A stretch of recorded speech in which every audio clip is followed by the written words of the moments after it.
Good morning from Unashamed by Grace, brought to you by Christian Living Radio. This is Joann, and our topic today is there hope for pornography victims and addiction? Yes, there is. One of the things that I wanted to talk about today was a porn star who has now become a Christian. And some people have said, is that possible? And yes, that is. The story that we want to talk about today is from a mini documentary, and his real name is Greg.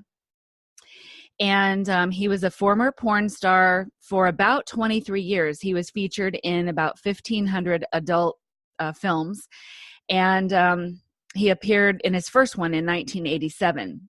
And he went on to become one of the porn industry's most successful male actors of all time. He was a 4-time winner of the Adult Video News Best Actor Award and was inducted into the Hall of Fame. So we're not talking about someone, a college student who sometimes you hear might make a couple films to try to make extra money, and then they realize what they've done and they get out of the industry. This is someone who was fully devoted to this craft, if you want to call it that. That's what he called it. He worked full time for this particular industry, and he said the phone never stopped ringing. And so we're going to talk a little bit about his story today. His name is Greg.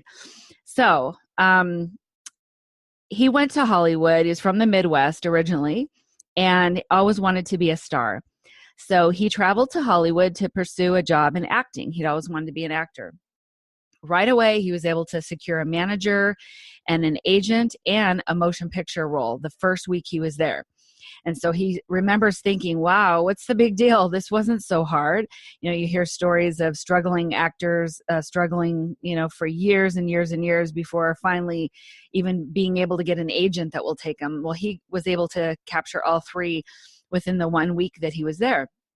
So he appeared in some different movies, some voiceovers. He was making money.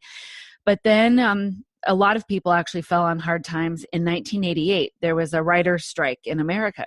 And he said that actually florists, caterers, actors, makeup artists, everyone, it wasn't just actors themselves, but everyone was struggling to make ends meet, and they were getting into different things just because of the writer's strike. There was no work in Hollywood. So, a lot of people were turning to different industries. So he turned to modeling, and he did some modeling jobs. And one particular makeup artist handed him her card and said, please call me if you ever feel like doing nude work. Well, at the time, that's just not what he was interested in. He didn't want to do that, so he didn't call. And some time went on, and he said he remembers looking in his cabinet in his kitchen, and all he had left was a can of beans and a can of potatoes. And he was really, really hungry, and he was desperate. And sometimes that desperation is what causes people sometimes to get into the pornography field, because they don't have any other options. And Greg felt like he didn't either. So he said a little bit of time went on again. He just really hesitated and, was able to get food from some friends and things like that. But he said, despite his concern, he made that call. And even though once he made that call, he knew it was probably going to affect his professional acting career later on. But, he was desperate and he was hungry. And sometimes when we come to that cross in life where we're desperate to, get food for our family or finance or struggling, we have to make a decision. And he took the wrong road, and, he realizes that now, but he said after he made that call, that was put him on a path of destruction for many, many years.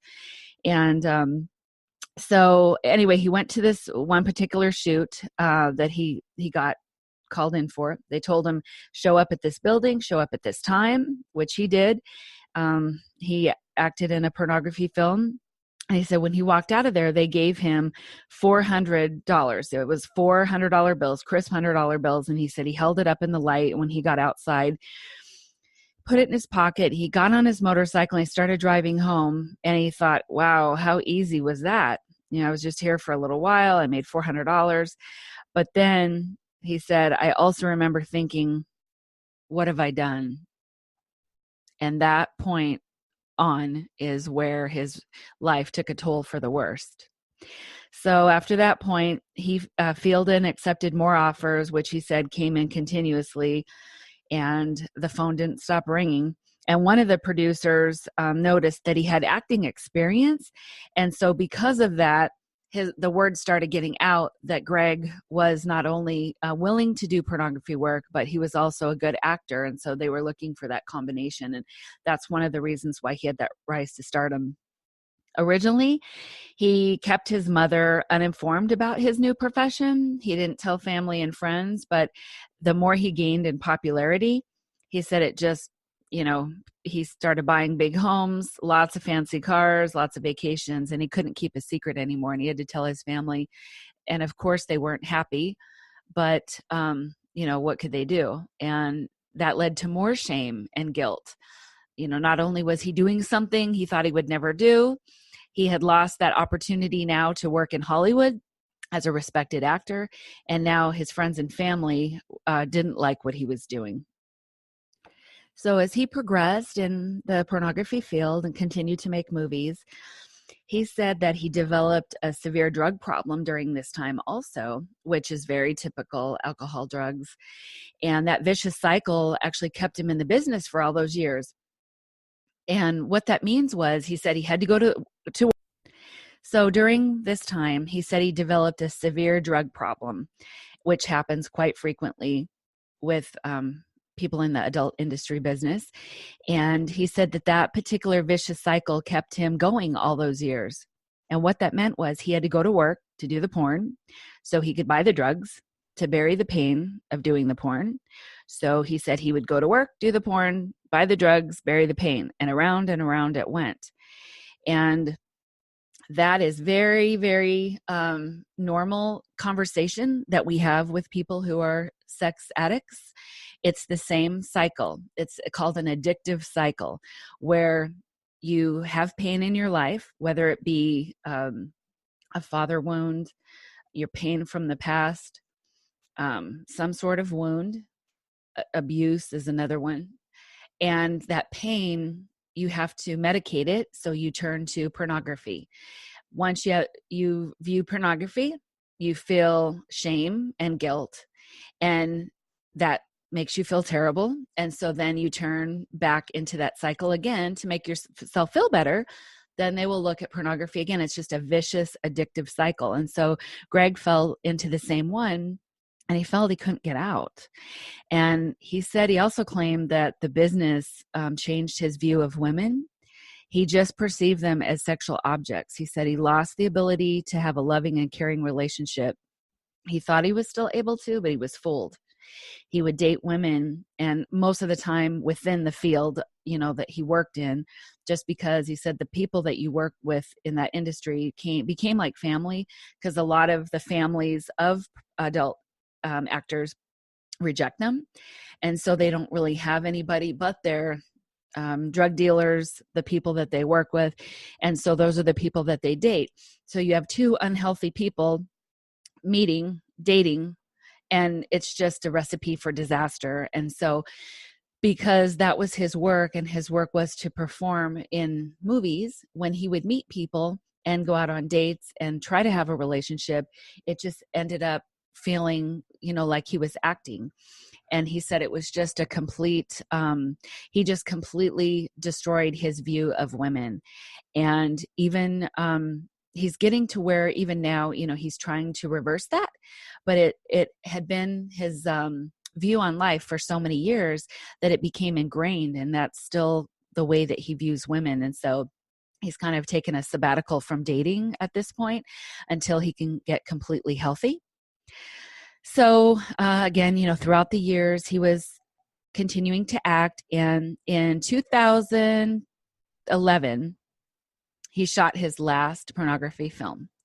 And he was actually at the location. He had just finished filming. And as he left the set, he broke down in tears.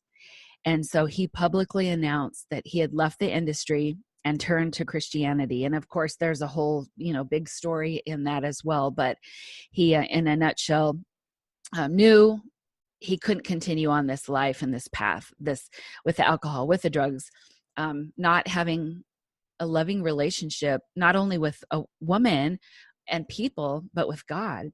And he said that he knew at that point he had come to the end of himself and needed to change his life. And so he became a Christian. And at that point, he said he changed his life, but he said he actually began his life. And he started to see that if he could change his life, anyone can, because of the life that he had lived. And so the point of the story is that, here's someone who had a quick rise in the pornography industry, contributed to his drug addiction, ruined relationships, attitude about sex, how it almost ruined his life. And he was able to stop the madness and be able to accept Jesus as his Savior, turn to Christianity, and is now trying to live a life for God. And it's just an amazing story. We all have stories, all of us, and they're to help and benefit other people. If we keep our story to ourselves and we don't share our story, then it's just our story, and when we're able to tell people what we've been through, what we've done, and what God has done for us, that is when we're able to help set people free. So that's exactly what our ministry, Unashamed by Grace, does. Is we've been there. We understand. We've lived that life, and now God has redeemed us. And because of the life we've lived and what God has done for us, we're able to help set people free. So if this is you, or you have a family member that is struggling with sexual addiction, please have them contact us. Our website is unashamedbygrace.org. Our Facebook page is the same, Unashamed by Grace. You can always contact Christian Living Radio. They'll put you in touch with us. And just continue to listen to our broadcast every week. We're on Christian Living Radio every Monday and Friday, 9 a.m. Mountain Time. You're going to learn stories just like Greg's, informational resources on how to protect your kids and your family online, and just other encouraging, uplifting stories that glorify God and help people struggling with sexual addiction. Thanks again for tuning in. This is Joann with Unashamed by Grace, and have a blessed day.